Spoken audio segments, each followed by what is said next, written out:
Perkenalkan, saya Dewi Francisca dengan NPM A1I 02552 dari kelas 2B.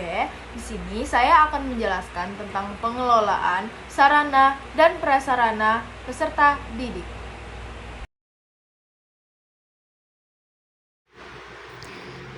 Apa itu sarana dan prasarana peserta didik? Pada slide pertama ini, kita akan membahas tentang pengertian sarana dan prasarana peserta didik.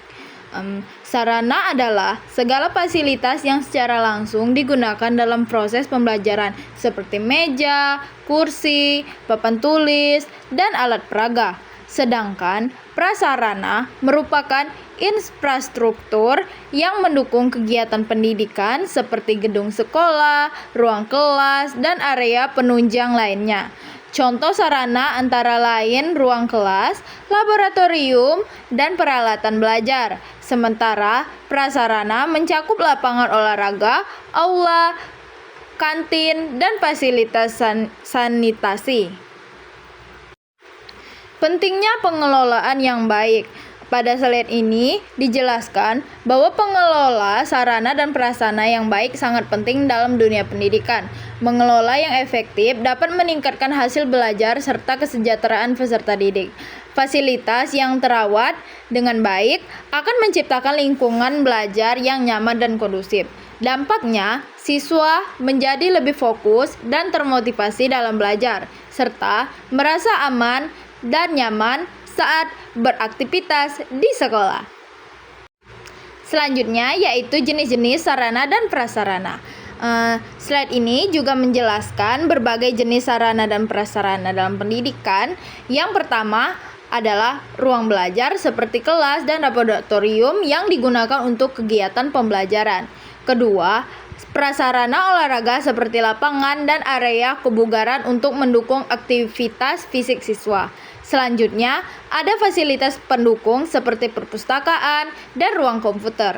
Terakhir, fasilitas sanitasi seperti toilet dan sistem keamanan sekolah yang juga sangat penting untuk kenyamanan dan kesehatan peserta didik.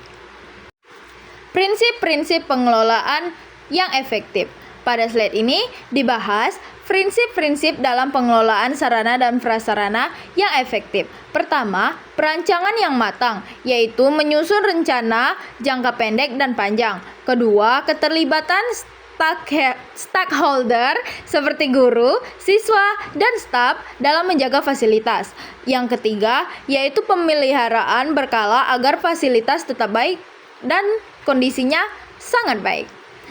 Dan yang terakhir, penggunaan yang efisien dan aman sesuai dengan standar keselamatan. Tantangan di dalam pengelolaan.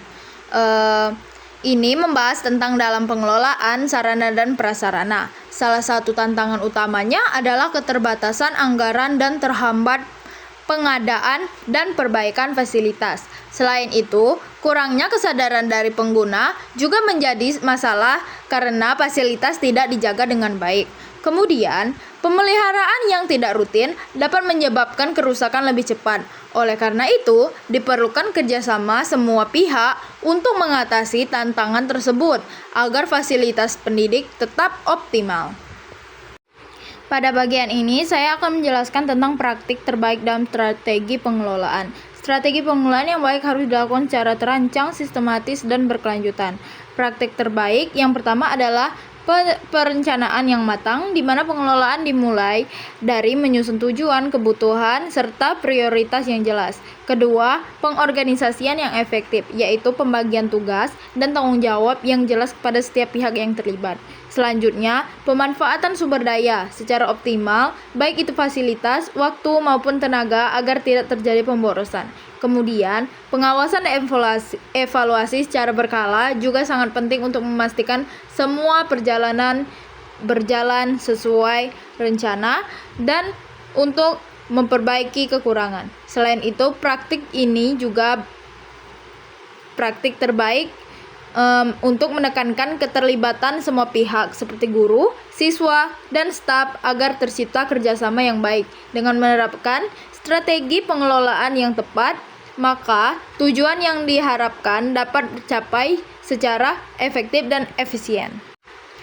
Yang terakhir yaitu ada proses implementasi pengelolaan. Selanjutnya saya akan menjelaskan tentang proses implementasi pengelolaan. Implementasi merupakan tahap pelaksanaan dari rancangan yang telah dibuat sebelumnya. Proses pertama adalah perencanaan, yaitu menentukan apa yang akan dilakukan, bagaimana cara melakukannya, dan siapa yang bertanggung jawab. Kemudian dilanjutkan dengan pelaksanaan di mana semua rancangan mulai diterapkan dalam kegiatan nyata. Setelah itu dilakukan monitoring atau pengawasan untuk melihat apakah pelaksanaan berjalan sesuai dengan rencana. Jika ditemukan kendala, maka perlu dilakukan penyesuaian dan perbaikan. Tahap terakhir adalah evaluasi, yaitu menilai hasil pengelolaan tersebut. Evaluasi ini penting untuk mengetahui keberhasilan serta sebagai bahan perbaikan di masa yang akan datang.